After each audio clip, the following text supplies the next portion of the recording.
Finally, I'm free from that burden. Starting today, my parents are moving in with me at my house.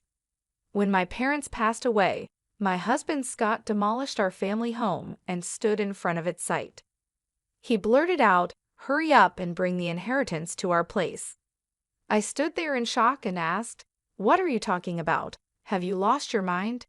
At his words, I couldn't help but laugh. I realized what this was all about. "Why are you laughing? Don't you understand?" Scott and my in-laws looked at me, puzzled. That's when I told them the truth.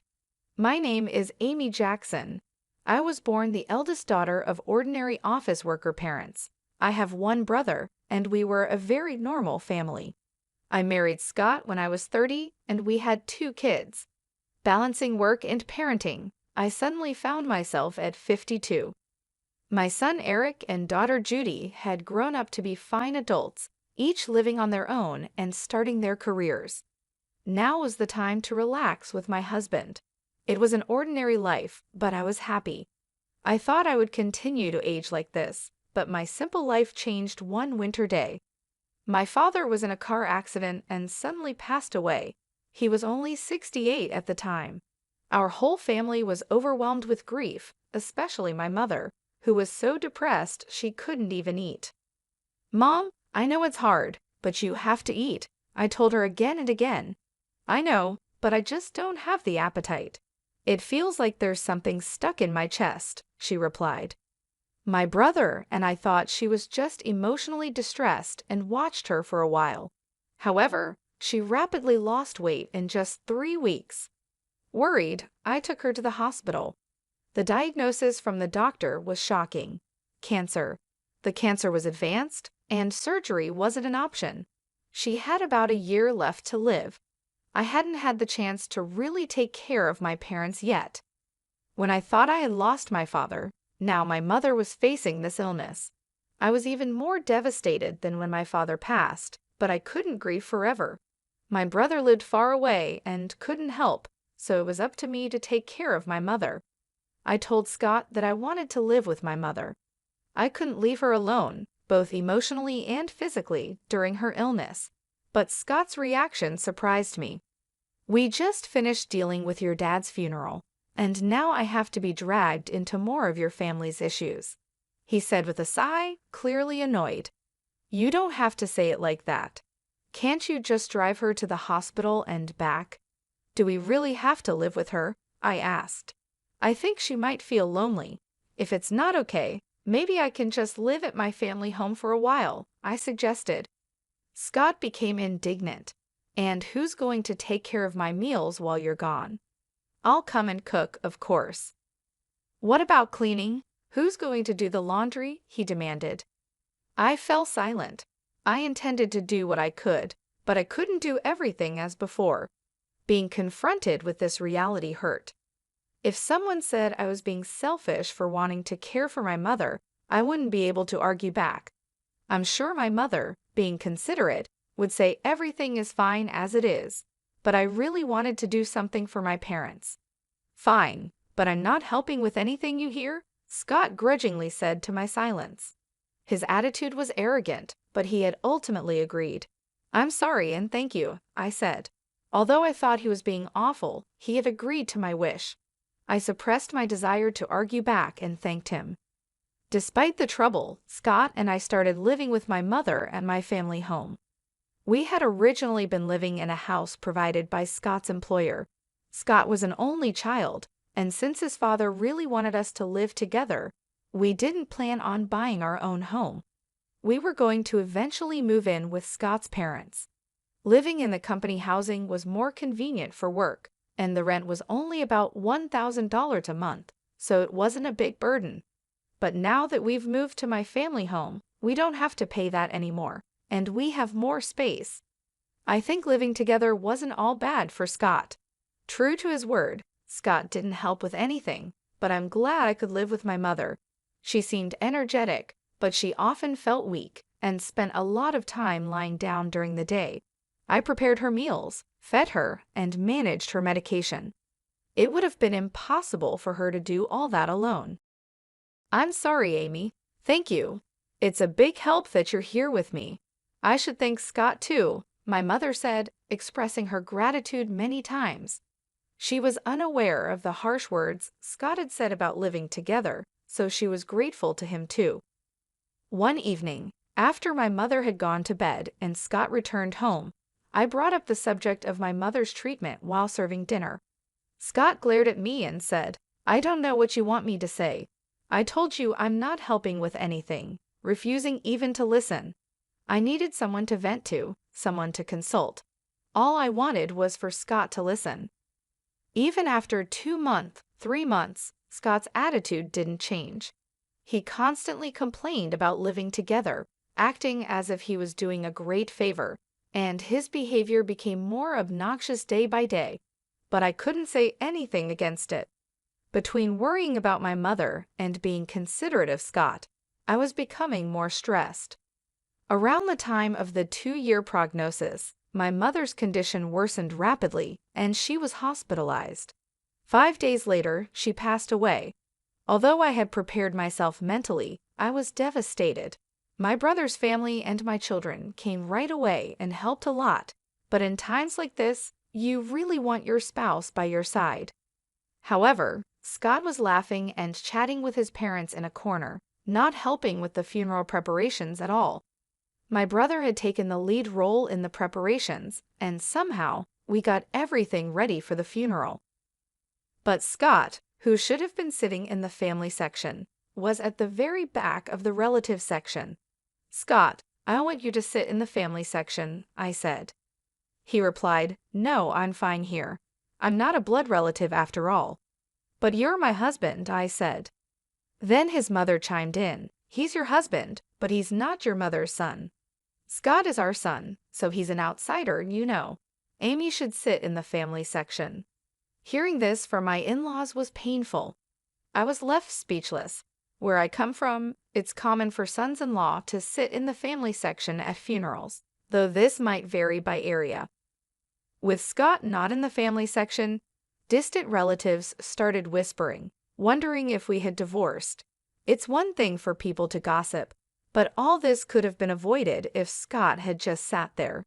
Feeling a bit upset that Scott wasn't by my side, we still managed to see my mother off peacefully.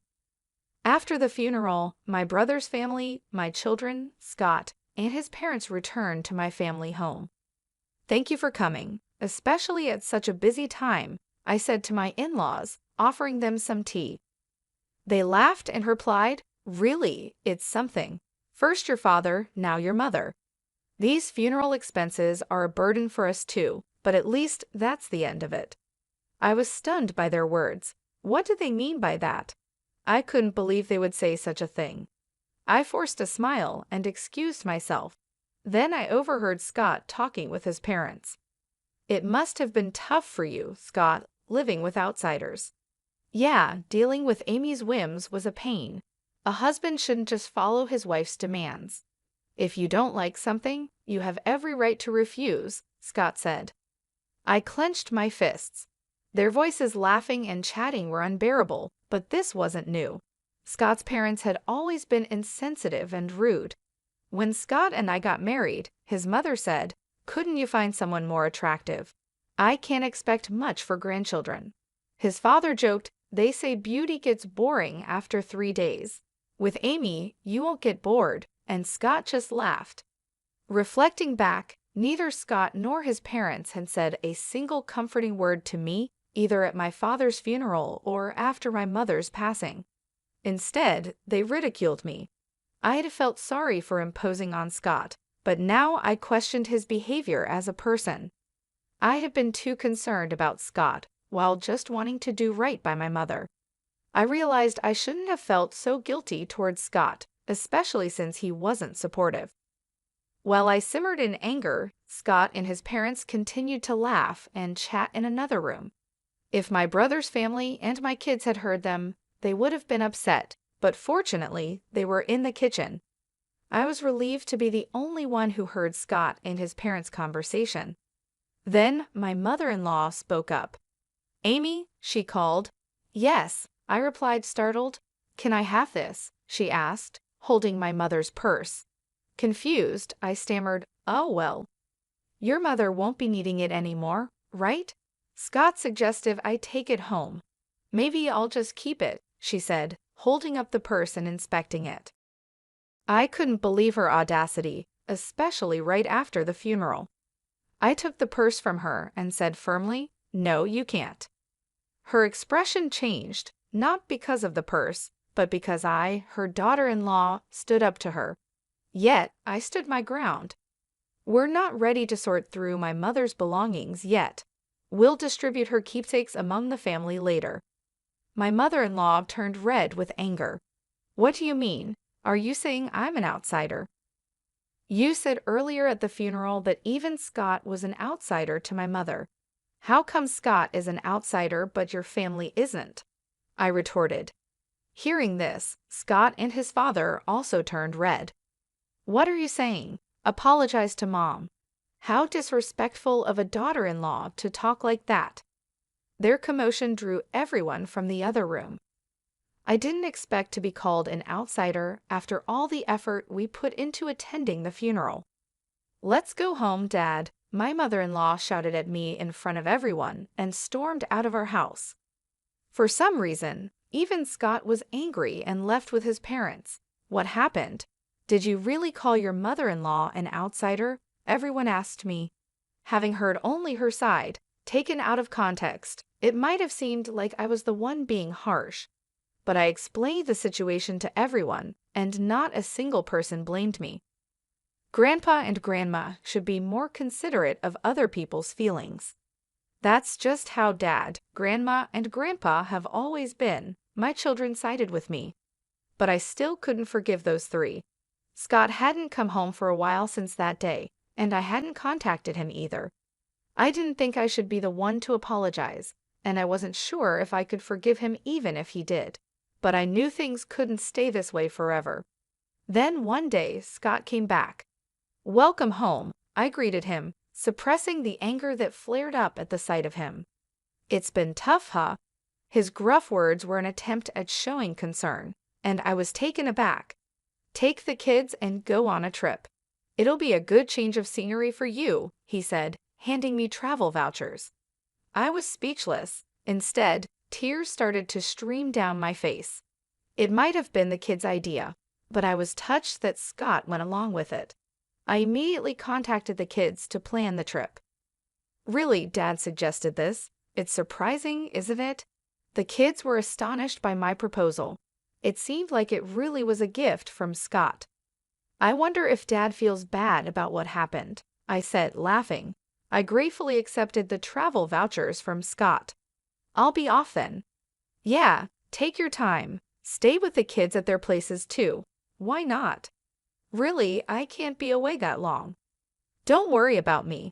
I'll relax at my parents'. Just enjoy yourself." With that, Scott sent me off. Judy was happy to have me visit, so before the spa trip, I stopped by her place and then Gary's. I hadn't been able to visit them while caring for my mother, so I helped out by cooking and freezing meals for them. "Mom, you should relax, but thanks. This really helps," they both said, delighted to have my cooking at home. This opportunity was all thanks to Scott's suggestion. Then came the eagerly awaited spa trip. I spent a relaxing time at the hot springs with my children. The weariness from caregiving and the sorrow of losing my parents seemed to have healed quite a bit. I was away for almost a week, but both my kids returned to their homes with bright smiles. "That was fun. We should thank Dad for once." "True, just this once. But I wonder if he's up to something," Judy joked. "Don't say that. Dad thought about us in his own way," I laughed. When I returned home, planning to share the memories with Scott and start our life anew as a couple, I was speechless. "What?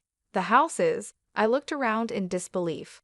Despite recognizing the location, the family home that should have been there was gone. Then, out of nowhere, Scott appeared, followed by his parents. They were grinning at me, standing there dumbfounded. "Scott, what's going on?" I asked. With the same sickening smile, Scott said, "Finally, I'm rid of that baggage. Starting today, my parents are moving in with me at my house. What are you talking about? I replied, trying to stay calm. Have you lost your mind? Your family home has been demolished. Bring the inheritance to our place quickly. Whatever you inherited, it's Scott's now.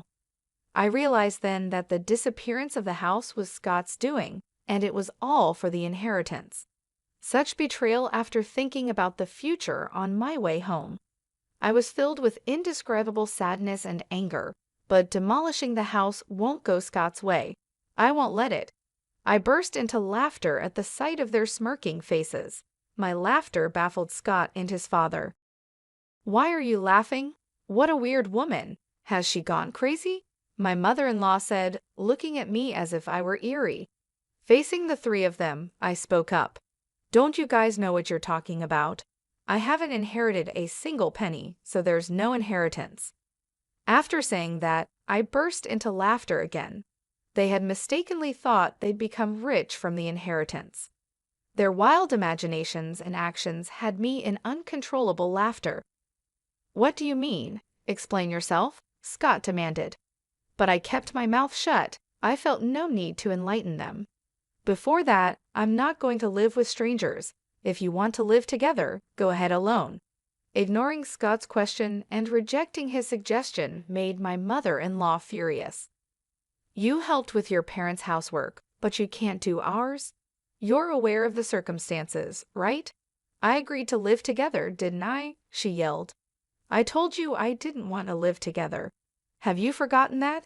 You chose to live together to avoid housework. I refuted them one after another. Also, demolishing the family home like that, there are things you just shouldn't do. I yelled at them and then left. Behind me, Scott's voice called out, Where are you going? But I didn't look back. Right now, I needed to find a place to sleep for the night, and I really didn't want to see Scott's face. I immediately consulted a lawyer. Demolishing a house couldn't be that easy. The house was still in my mother's name. As I wondered which company had done it, an unbelievable truth came to light. Scott and his father had demolished it themselves. His father, who worked in demolition, enlisted the help of acquaintances and even rented heavy machinery. The planning was meticulous. Moreover, they even gave me travel vouchers to get rid of me. Tears welled up in my eyes at the realization of being deceived. The frustration was unbearable. Is there any way to punish all three of them? I tearfully explained my situation. The lawyer smiled at me kindly. Scott unlawfully demolished the house in your mother's name. He could be charged with property destruction and held liable for damages. Let's start by demanding a formal apology from Scott and his parents. I nodded in agreement, and the lawyer quickly took the necessary actions. A few days later, Scott called me, furious about the legal notice he received. What's with this certified letter? He yelled. Oh, you got it. You destroyed my precious house, so of course you have to compensate, I replied. Compensate? We said we were moving to my parents' place. I demolished a house that nobody was going to live in. You should be thanking me, not asking for compensation. Now bring the inheritance and come back home, he said arrogantly. Thank you for demolishing my house? Don't make me laugh. And what inheritance? It's not even settled yet, I shouted back. Scott was silent, seemingly taken aback by my anger, which I rarely displayed. The reason I laughed when the house was demolished was exactly this. I had a whole year with my mother. It was obvious that we would discuss matters of inheritance. So I told my brother I didn't want anything and to give it all to him. As a result, he inherited all the cash and stocks. He insisted that I should have the house since he lived far away and couldn't manage it. If I wasn't going to live there, it could be rented out. That was the plan. Either you and your father restore the house to its original state or pay the amount specified in the letter. I was considering settling this amicably. Well, fine. If you can't pay, I'll file a police report and sue you, I declared. I'm sorry. I didn't think you'd get so angry, Scott said, starting to make excuses. Of course, I'm angry. What do you expect? I snapped. Scott seemed to think that if my family home was gone, he wouldn't have to live with his parents. His father had always wanted to live together and had a fondness for Eric. Scott had refused to live together before, citing difficult commutes, but his parents thought I was the one against it. So he convinced them by demolishing my house and making it seem like I'd move in with them with the inheritance. But I couldn't forgive him after hearing such a thing. Please give me a break. I didn't mean any harm. Dad's sorry too. If he's truly sorry, then agree to the settlement, I said and hung up the phone. Scott kept calling and sending messages, apologizing. If you're sorry, just transfer the money. I pushed him away. I knew my childhood home couldn't be restored, but this was the only way I could deal with my unbearable feelings. I stayed at Judy's place. My brother's family and my children knew about the situation, although my brother must have been angry about our house being demolished without his consent. He said, "I won't interfere, but I'll help in any way I can. Do what you think is best, Amy." Everyone condemned Scott's actions and supported me. A month passed without any compensation or alimony payment from Scott. During that time, there was no contact from him. I couldn't stay with Judy forever. I wanted to get the money as soon as possible to at least establish a living foundation. Contrary to my wishes, something unbelievable happened. It was revealed by Judy. "This apron looks a lot like Grandma's," she said, showing me her smartphone screen. I was surprised when I saw it. It was a listing on a flea market app. The apron Judy mentioned, similar to my mother's, was a unique one I had made for her. "What? This is Grandma's apron. I made it, so I'm sure," I said. Judy quickly checked other listings. The seller seemed to have recently joined the app with no transactions or reviews yet. There were nearly 50 items listed, and to my horror, all of them belonged to my mother. I immediately realized it was Scott. He was the only one who could have taken my mother's belongings after demolishing the house. I called Scott right away. "What's this about the app?" I asked. "App?" Scott responded, sounding annoyed. "Don't play dumb. You're selling Mom's things without permission, aren't you? Cancel those listings right now," I demanded. Scott, sounding panicked, replied, "What? No, it wasn't me. Who else would do such a thing? I'm coming over right now to get everything back," I said and hung up. Then I immediately headed to Scott's parents' house with Judy. "Where are Mom's things?" I demanded as soon as we arrived, confronting Scott at the door. I don't know anything about it," he stuttered. "Tell the truth, Dad." Judy joined me in pressuring Scott. He seemed flustered. Scott's parents noticed our presence and came out. "Oh, Judy, you're here," Scott's mom greeted, smiling at the sight of her granddaughter.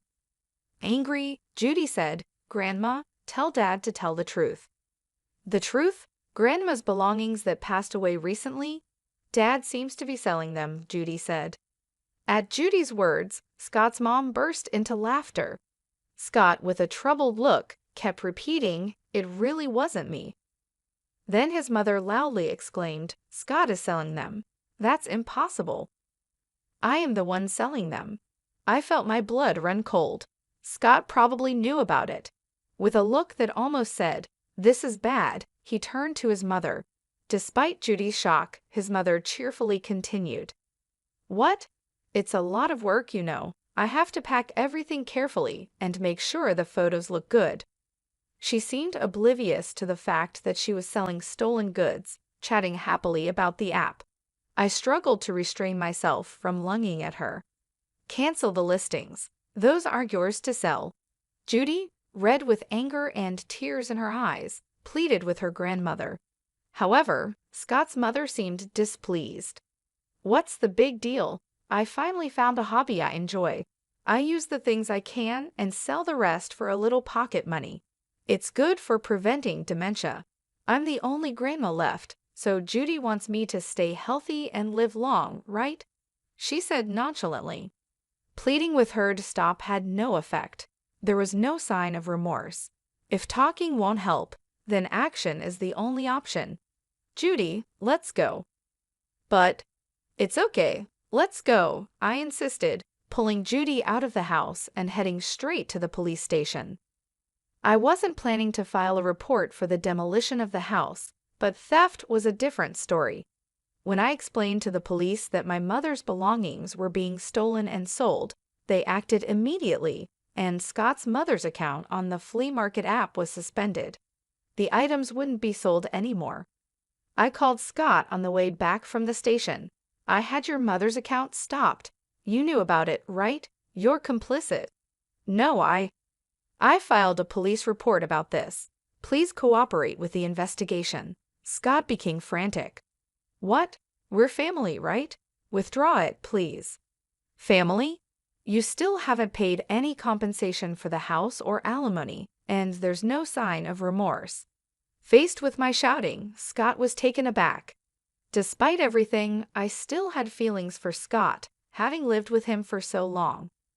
Sighing, I said, "I'll wait for the money, but I won't forgive the theft. Return everything." "And Scott, your father looked quite unwell. Has he seen a doctor?" "What?" "I'm not a monster, so just passing on that message," I said and hung up. Scott's father, whom I had just seen, was alarmingly thin and hadn't spoken much. His complexion was more than just pale, it was unnaturally dark. His ill health was obvious, but that family probably hadn't noticed. His wife was nonchalantly selling stolen items, and Scott only acted tough with me. They lacked any real concern for others. The next day, I received a call from Scott's father. Expecting it to be a thank you call, I answered. I got the complete opposite reaction. "What do you mean by treating me like a sick person? Planning to dump me in a hospital to get rid of the hassle? I need to protect Scott and my wife from you. I'm not going to any hospital," he scolded. It was shocking to be reprimanded when I was just concerned. "Sorry for overstepping. I was just worried." "Humph, I'm not frail or short-lived like your parents. Don't make a fool of me," he snapped. I was infuriated by his words, but a few days later, he apparently felt unwell enough to visit the hospital. The diagnosis was terminal cancer. Scott called me in a panic. "Dad's got terminal cancer. What am I going to do?" I just snorted. "I don't know." "What did he say when I suggested going to the hospital?" He said, "I'm not frail or short-lived like your parents, so deal with it yourself." "How can you be so heartless, Amy? I never thought you'd be such a person." "Did you ever say a single warm word when my mother was sick? Reflect on your own actions," I said and hung up. As expected, Scott's father passed away soon after. As a human being, I didn't want to harbor negative feelings towards the deceased, but recalling everything that had been done and said, I couldn't shed a tear. After his funeral, his will was found. Despite all this talk of not being short-lived, he had made thorough preparations. The house goes to the grandson Eric. The rest of the estate is to be divided between my wife and eldest son. I was surprised to see Eric's name. Scott's father had always favored him, wanting to live with him. He must have wanted Eric to have the house even after his death. It was a nuisance for Eric. Renounce the inheritance.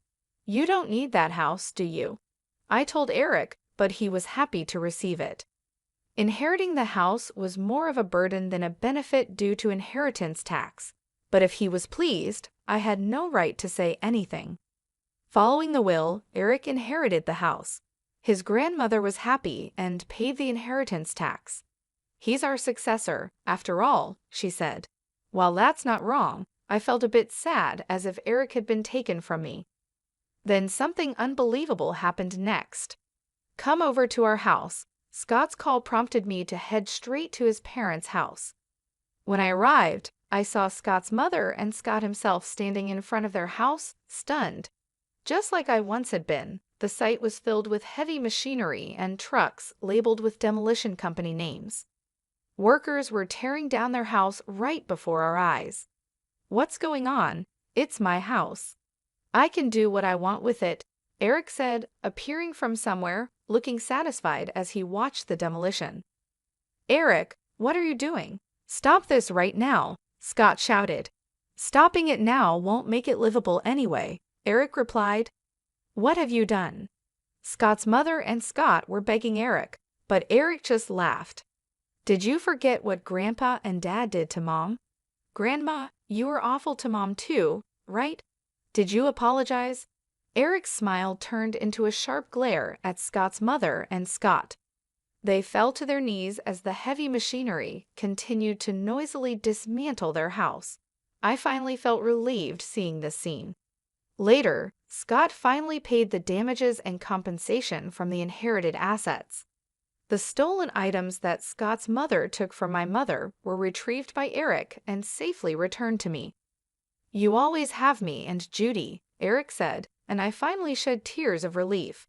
Scott's mother and Scott, having lost their house and left with no money, were now living in a company house again. Scott and I had moved out of the company house, but now Scott and his mother had to return, becoming the subject of rumors. I explained the whole truth to Scott's colleague's wife, who we were on good terms with. Scott and his mother will likely have a hard life in the company housing, but it's their own doing. After Scott's retirement, they'll be forced to save up for a new place to live. I sometimes think about asking my friend how Scott and his mother are living now, just to have something to talk about. After that, I continued to stay at Judy's house. Then Eric got engaged to be married. He was planning to build a house. The land of the former family home sold for a decent amount, and I was glad to see that even that house served a purpose. "Mom, come live with us," Eric offered. His fiancée welcomed me warmly. Since I couldn't keep relying on Judy, who lived alone, indefinitely, I decided to take Eric up on his offer. I am thinking of living happily with my new family, determined not to become a mother-in-law like my own mother-in-law.